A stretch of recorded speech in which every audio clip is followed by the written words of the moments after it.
Apart from a few road signs, there's nothing here to tell you that I've just walked across an international frontier. And not just any old frontier, because it's not so very long ago that this was the Iron Curtain, stretching all the way from the Baltic to the Mediterranean, a line of barbed wire dividing Europe into binary opposites. All of that changed in 1989, and this right here is the spot where the fence began to crumble.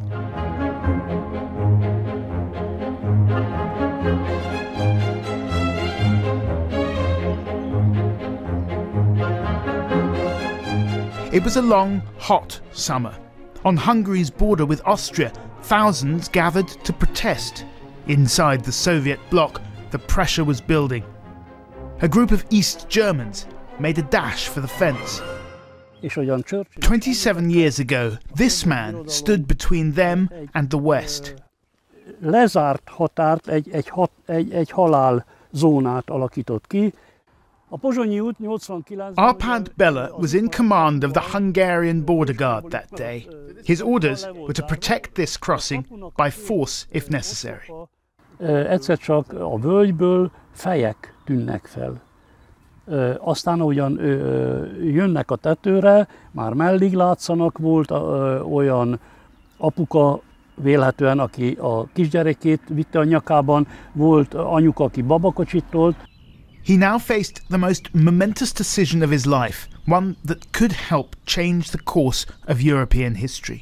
És nem sokáig kellett hezitálni, ez az út, ez a 120 méter, kb. 20 másodperc alatt megtehető. Arpad told his men to hold fire. The Iron Curtain was breached. And so they set off a chain of events. 3 months later, the fall of the Berlin Wall, eventually EU enlargement. The biggest expansion of the European project since its conception. Now they could move freely across the continent. For many, it was a dream come true.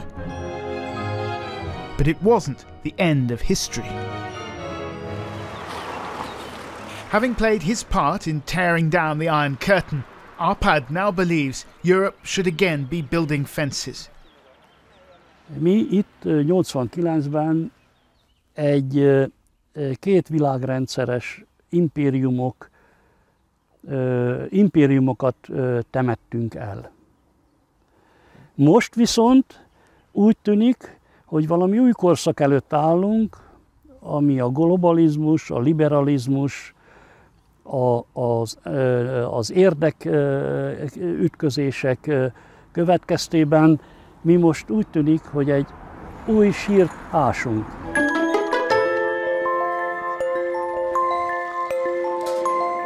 So what's happened to the dream of a Europe without borders, of a Europe with a shared identity? What's happened to de facto solidarity? In the former communist states, EU accession has meant freedom in a tangible sense. For Andras Lovas, a hospital doctor in the town of Szeged, it's meant the freedom to move and work throughout the Union. For me, European Union is a great thing because I'm free to move. It was really easy to move to the UK when I went there as a medical professional. It was free to move, free to cross the borders. But across Eastern Europe, millions of people are moving west for work, and unlike Andras, many don't come back. But for my country, because more and more of my friends feel like this. More and more of my friends leave the country, not just to the UK, but to Switzerland, Sweden, Denmark. In Szeged, a nurse in a care home earns 1/6 of what they could earn in the UK. When it comes to prosperity, the EU has failed to bridge the old gulf between East and West. The young and the capable are often the first to leave. The Hungarian healthcare system is under strain. We have an estimation that since Hungary joined the European Union, probably or approximately 5,000 medical doctors already left the country.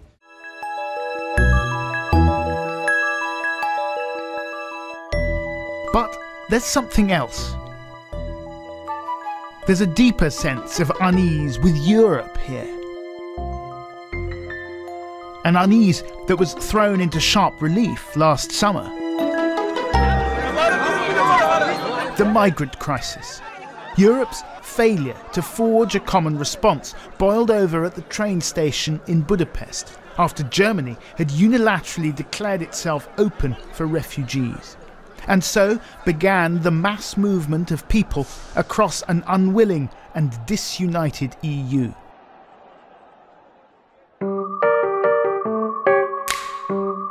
When the Iron Curtain crumbled, people thought they'd said goodbye to ideology. But when Brussels talks about mandatory quotas for refugees, many see that as the imposition of a liberal worldview. Hungary was the first to close its borders. Others have followed suit. Freedom of movement is being trumped by concerns over cultural identity. Tilos kimondani, hogy a bevándorlás bűnözést és terrort hoz az országainkba. Tilos kimondani, hogy a más civilizációkból érkezők tömegei veszélyt jelentenek az életformánkra, a kultúránkra, a szokásainkra és a keresztény hagyományainkra. The Hungarian Prime Minister has taken these ideas from the fringes to the political mainstream. For him and his supporters, the biggest threat to their European identity is the European Union itself. Ha a népvándorlást meg akarjuk állítani, először Brüsszelt kell megfékeznünk. Európa jövőjét ma nem azok veszélyeztetik első helyen, akik ide akarnak jönni, hanem a nemzetköziség brüsszeli megszállottjai. Nem hagyhatjuk, hogy Brüsszel a törvények fölé helyezze magát. There's a growing dissident movement in European politics, one which rejects ever closer union in favour of a strong nation state. Viktor Orbán calls it illiberal democracy. It seems like his spokesman thinks liberalism has become an oppressive ideology. Liberalism originally was giving place and space for open, honest and constructive debate. What we see today, that in the name of liberalism, apart from monopolizing a couple of issues and themes, there's also a restriction on what and how shall be and could be said. We believe that in most countries around Europe, there is maybe a silent but growing majority who recognize actually that what's going on at the European level is maybe against the very nature of the continent, of the cultural unit we are living in.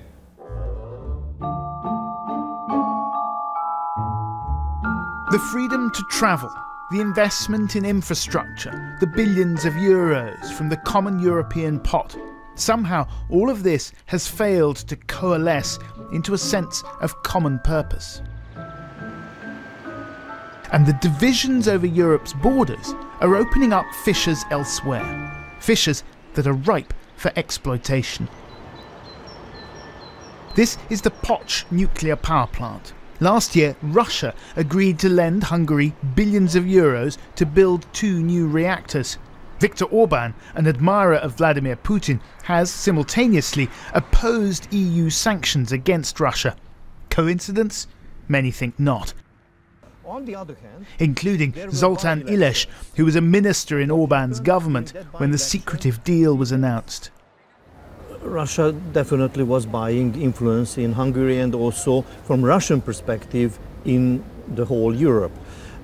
Spending 13-14 billion euros in Hungary, building up that nuclear facility power station. For decades, Russia will be involved in energy policies of this country as well as Europe. And he was... On foreign policy, on border control, on that de facto solidarity, Europe does not speak with one voice. Last night, we met one of the EU's founding fathers, Georges Bertrand. In so many fields, he believes Europe has not gone far enough. All governments wanted to remain halfway. They wanted a bit of Europe, not too much. All right, when you remain halfway, you have the worst of both possibilities, and this is the situation. The fall of the Berlin Wall once looked like the triumph of liberalism, the historical inevitability of ever closer union. But that momentum has stalled. What 1989 did was it opened Europe up. It gave the peoples of East and West freedom of movement, one of the cornerstones of the European dream. What the migration crisis has done is it's highlighted another aspect, and that is if you abolish your national borders, you also sacrifice part of your sovereignty. And it turns out that there's huge resistance to that, not just here in Hungary, but across the continent.